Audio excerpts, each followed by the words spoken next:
ओम शांति। आज 17 सितंबर 2021 के बाबा के मधुर महावाक्य है। और आज की मुरली में बाबा कहे, संगम पर तुम्हारी नेचुरल ब्यूटी है। और ये नेचुरल ब्यूटी दो बातों के आधार पर है।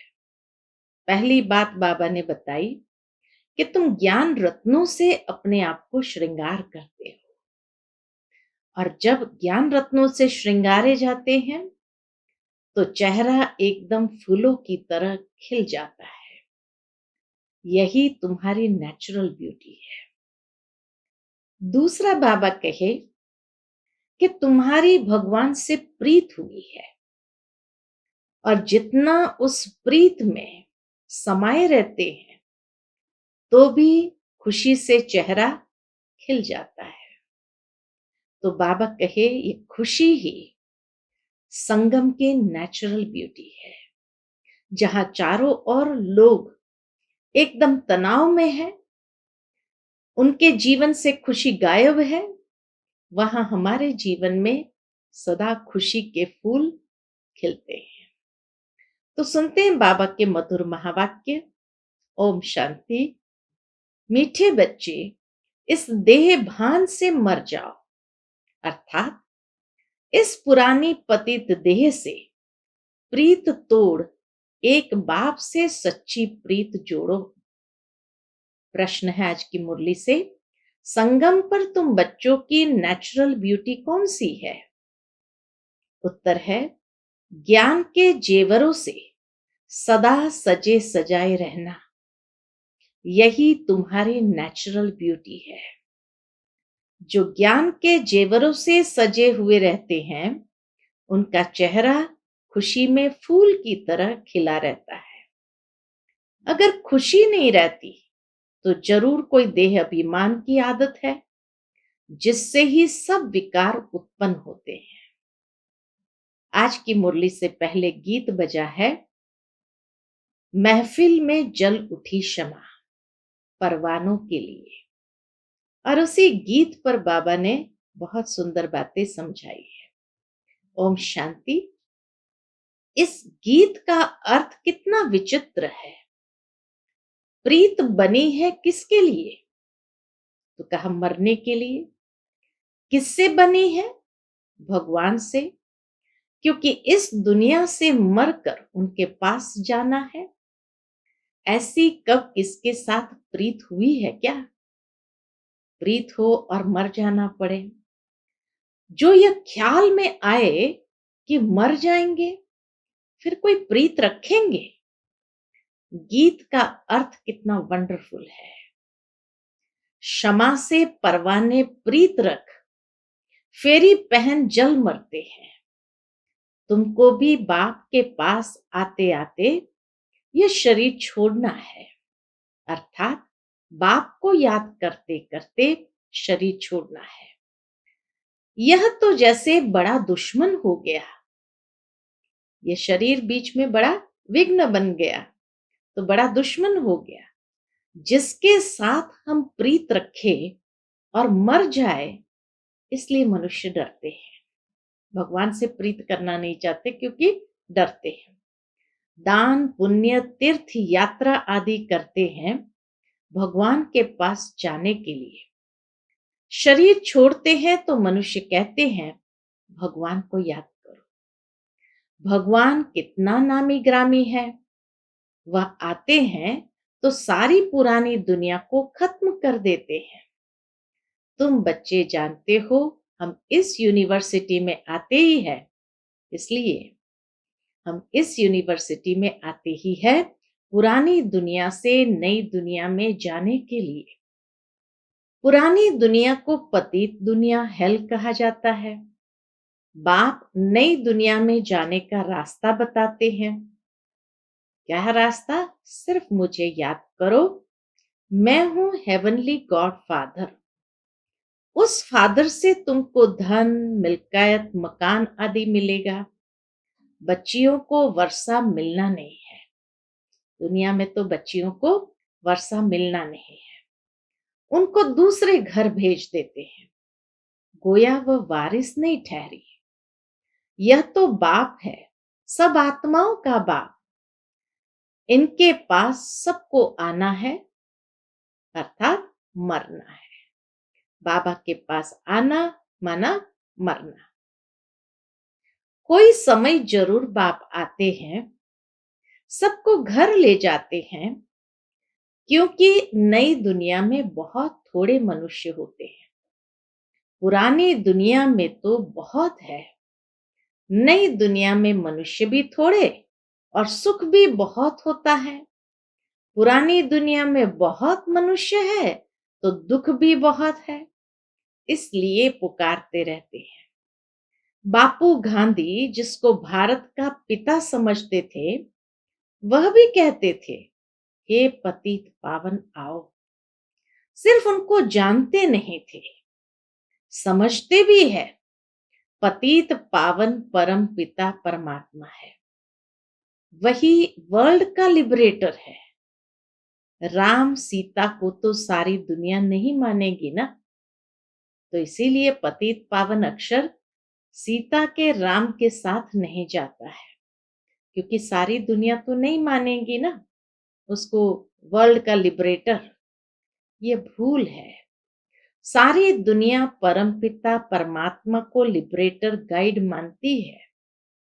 लिबरेट करते हैं दुखों से। अच्छा, दुख देने वाला कौन? बाप तो दुख दे न सके, क्योंकि वह पतित पावन है। पावन दुनिया सुखधाम में ले जाने वाला है। तुम हो उस रूहानी बाप के रूहानी बच्चे। जैसे बाप वैसे बच्चे। लौकिक बाप के हैं जिस्मानी बच्चे। अभी तुम बच्चों को समझना है। क्या समझना है? हम आत्मा है। परम पिता परमात्मा हमको वर्षा देने आए हैं। हम स्टूडेंट हैं, ये भूलना नहीं चाहिए।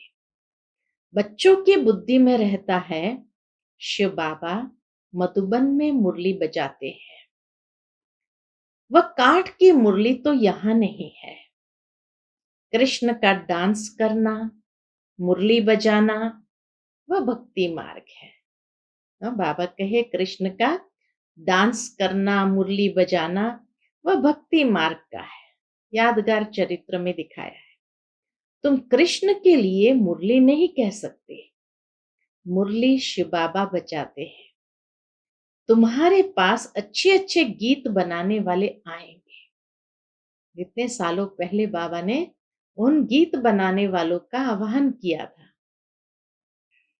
तो बाबा कहे तुम्हारे पास अच्छे अच्छे गीत बनाने वाले आएंगे।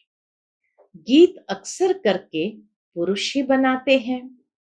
तुमको कोई भक्ति मार्ग के गीत आदि नहीं गाने हैं। तुम्हें तो एक शिव बाबा को ही याद करना है। बाप कहते हैं मुझ अलफ को याद करो। शिव को कहते हैं बिंदी। व्यापारी लोग बिंदी लिखेंगे तो कहेंगे शिव, लगाओ शिव, यानी बिंदी लगाओ। एक बिंदी लिखे 10 हो जाएगा, फिर बिंदी लिखो तो 100। तुमको भी शिव बाबा को याद करना है। जितना शिव को याद करते हो तो आधा कल्प के लिए बहुत शाहूकार बन जाते हो। वहां गरीब होते ही नहीं, सब सुखी रहते हैं, दुख का नाम नहीं। बाप की याद से विकर्म विनाश हो जाएंगे। तुम बहुत धनवान बनेंगे। इसको कहा जाता है सच्चे बाप द्वारा सच्ची कमाई। यही साथ चलेगी, ये सच्ची कमाई ही साथ चलनी है। मनुष्य सभी खाली हाथ जाते हैं, तुमको भरतू हाथ जाना है। बाप को याद करना है और पवित्र बनना है। तो बाबा कहे खाता जमा होता जाएगा, और जितना जमा होता जाएगा उतना भरतू हाथ जाएंगे। बाप ने समझाया है प्यूरिटी होगी तो पीस प्रॉस्पेरिटी मिलेगी। तुम आत्मा पहले पवित्र थी, फिर अपवित्र बनती हो। सन्यासियों को भी सेमी पवित्र कहेंगे। तुम्हारा है फुल सन्यास। तुम जानते हो वह कितना सुख पाते हैं। थोड़ा सुख है फिर तो दुख ही है।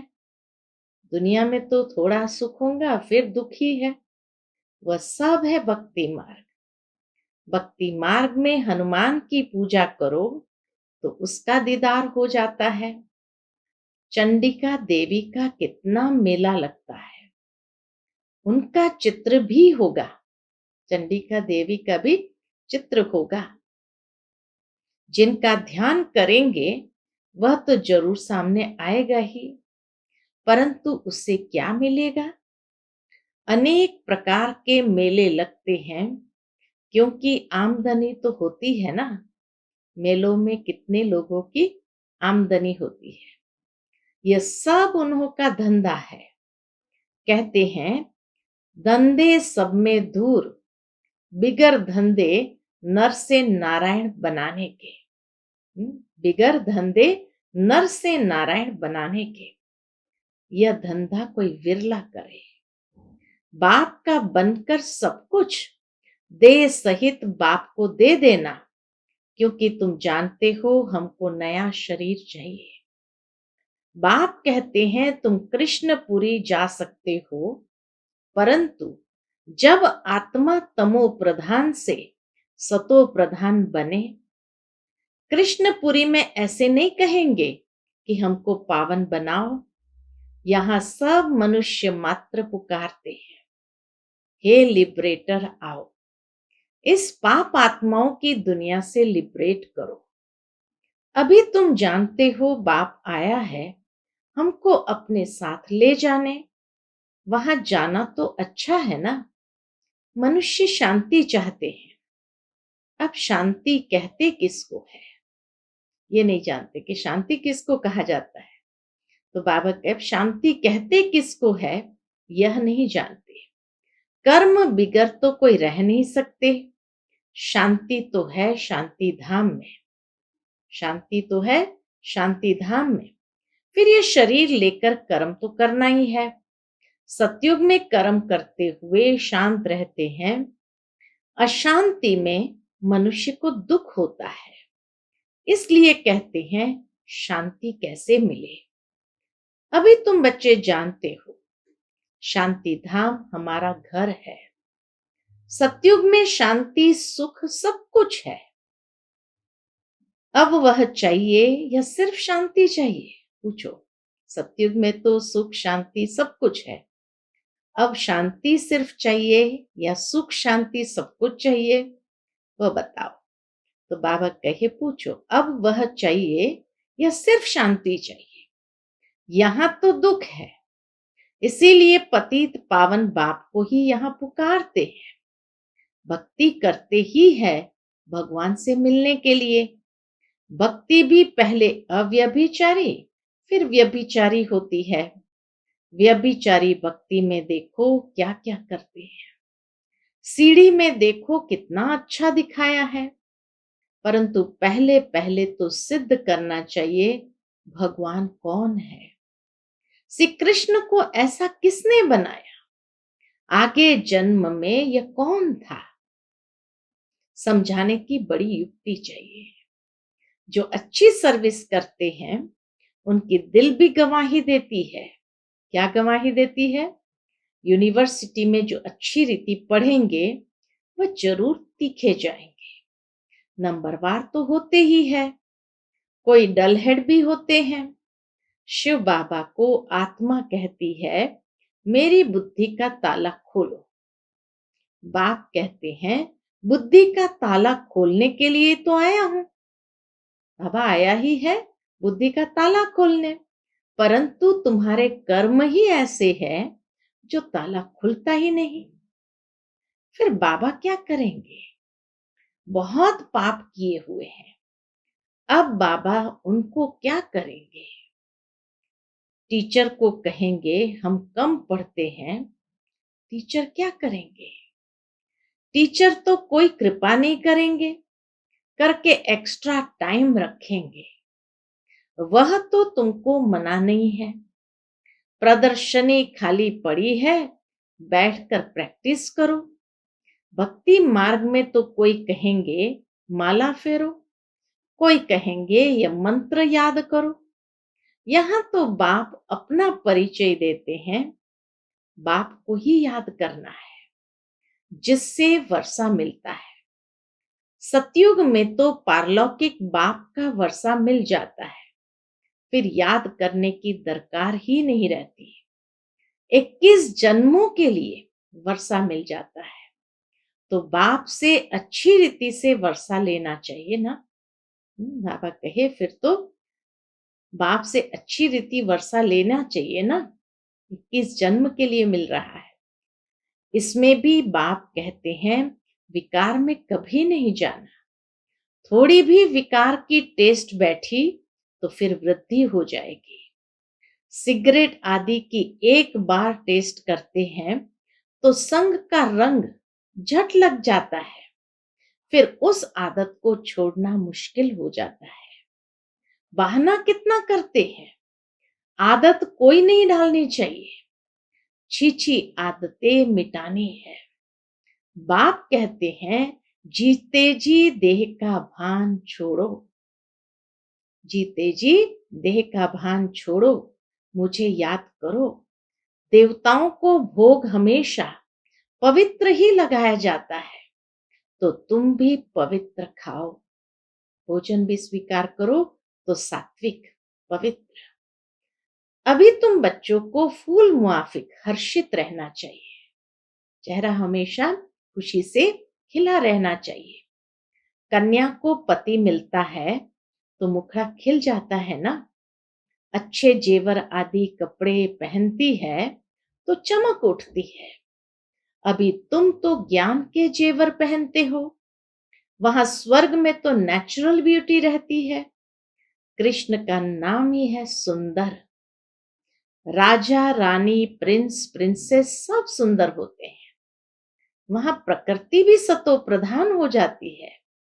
लक्ष्मी नारायण जैसी नेचुरल ब्यूटी यहाँ कोई बना न सके। उनको कोई इन आंखों से देख थोड़ी सकते हैं। हाँ, साक्षात्कार होता है, परंतु साक्षात्कार से हूबहू चित्र बना थोड़ी सकेंगे, वैसा चित्र बना नहीं सकते हैं। हाँ, कोई आर्टिस्ट को साक्षात्कार हो जाए और उसी समय बैठ बनाए, परंतु है मुश्किल। बाबा कहे एक्यूरेट वो नहीं बना सकते। तो तुम बच्चों को बहुत नशा रहना चाहिए। अभी बाबा हमको लेने आया है, बाबा से हमें स्वर्ग का वर्षा मिलता है। यह हमारे 84 जन्म पूरे हुए। ऐसे ऐसे ख्याल बुद्धि में होने से खुशी होगी। जितना बाबा कहे अच्छे अच्छे ख्यालात बुद्धि में चलते रहेंगे तो खुशी बनी रहेगी। विकार का जरा भी ख्याल नहीं आना चाहिए। बाप कहते हैं काम महाशत्रु है। द्रौपदी ने भी इसीलिए पुकारा है ना। बाप कहते हैं तुम एक मेरे से ही सुनो और यही श्रीमत औरों को सुनाओ। फादर शोज सन, सन शोज फादर। फादर कौन? शिव फादर। शिव और शालिग्राम का गायन है।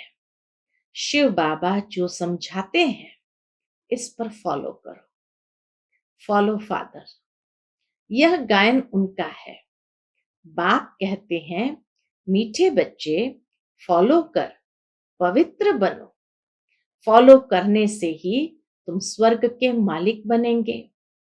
लौकिक बाप को फॉलो करने से 63 जन्म तुम सीढ़ी नीचे उतरते हो। अब पारलौकिक बाप को फॉलो कर ऊपर चढ़ना है, बाप के साथ जाना है। बाप कहते हैं एक एक रत्न, एक एक ये ज्ञान रत्न लाखों रुपए का है। अर्थात लाखों रुपए खर्च करने के बाद भी ऐसे ज्ञान के रत्न कहीं नहीं मिलेंगे। बाप रोज समझाते रहते हैं मीठे मीठे बच्चों, पहले पहले सबको दो बाप का परिचय देना है। लौकिक बाप वर्षा देते हैं पतित बनने का, पारलौकिक बाप वर्षा देते हैं पावन बनने का। कितना फर्क है। अब पारलौकिक बाप कहते हैं पावन बनो। विकार में जाने वाले को पतित कहा जाता है। तुम्हारी मिशन है, क्या मिशन है हमारी? पतितों को पावन बनाने का रास्ता बताने वाली। पारलौकिक बाप भी अभी कहते हैं पावन बनो, जबकि विनाश सामने खड़ा है। तो अब क्या करना चाहिए? जरूर पारलौकिक बाप की मत पर चलना चाहिए ना। प्रदर्शनी में यह भी प्रतिज्ञा लिखवानी चाहिए। प्रदर्शनी समझाते हैं तो बाबा कहे यह भी प्रतिज्ञा लिखवानी चाहिए। पारलौकिक बाप को फॉलो करेंगे, पतित बनना छोड़ेंगे? लिखो। बाप ही गारंटी लेते हैं, तुम भी गारंटी ले सकते हो। तुम पतित बनते ही क्यों हो जो फिर पुकारते हो हे पतित पावन आओ। सारी बात ही है प्योरिटी पर। तुम बच्चों को दिन प्रतिदिन खुशी रहनी चाहिए। हमको बाप स्वर्ग का वर्षा दे रहे हैं। जब जब ऐसी खुशी की बातें याद करेंगे तो बाबा कहे खुशी से चेहरा खिल उठेगा। तो ज्ञान रत्नों का जेवर पहनेंगे तो बाबा कहते खुशी रहेगी। फिर जब ये याद करेंगे बाबा को और ये याद रहेगा कि हम स्वर्ग में जा रहे हैं तो खुशी रहेगी। स्वर्ग का वर्षा हमें मिल रहा है। तो बाबा कहे विभिन्न खुशी की बातों को अंदर सिमरण करते रहो। अच्छा, मीठे मीठे सिकिलते बच्चों प्रति माता पिता बाप दादा का याद प्यार और गुड मॉर्निंग। रूहानी बाप की रूहानी बच्चों को नमस्ते। हम सब रूहानी बच्चों की रूहानी माता पिता बाप दादा को याद प्यार, गुड मॉर्निंग और नमस्ते नमस्ते। शुक्रिया बाबा, शुक्रिया। आज की मुरली से धारणा के लिए मुख्य सार है कोई भी गंदी छिछी आदत नहीं डालनी है। जीते जी देह का भान छोड़ना है। फूल मुआफिक हर्षित रहना है। दूसरी पॉइंट, पारलौकिक बाप को फॉलो कर पावन बनना है। उनकी श्रीमत पर चलने की प्रतिज्ञा करनी और करानी है। आज का बाबा का हम बच्चों के प्रति मधुर वरदान है, अपनी श्रेष्ठ वृत्ति द्वारा शुद्ध वायुमंडल बनाने वाले सदा शक्तिशाली आत्मा भव। अपनी श्रेष्ठ वृत्ति द्वारा शुद्ध वायुमंडल बनाने वाले सदा शक्तिशाली आत्मा भव। जो सदा अपनी श्रेष्ठ वृत्ति में स्थित रहते हैं वे किसी भी वायुमंडल वाइब्रेशन में डगमग नहीं हो सकते। वृत्ति से ही वायुमंडल बनता है। यदि आपकी वृत्ति श्रेष्ठ है तो वायुमंडल शुद्ध बन जाएगा। कई वर्णन करते हैं कि क्या करे, वायुमंडल ही ऐसा है। वायुमंडल के कारण मेरी वृत्ति चंचल हुई तो उस समय शक्तिशाली आत्मा के बजाय कमजोर आत्मा बन जाते हैं। लेकिन व्रत यानी प्रतिज्ञा की स्मृति से वृत्ति को श्रेष्ठ बना दो। व्रत की स्मृति से वृत्ति को श्रेष्ठ बना दो तो शक्तिशाली बन जाएंगे। आज का बाबा का सुंदर स्लोगन है, गुण मूर्त बनकर सर्व को गुण मूर्त बनाना ही महादानी बनना है। गुण मूर्त बनकर सर्व को गुण मूर्त बनाना ही महादानी बनना है। अच्छा, ओम शांति।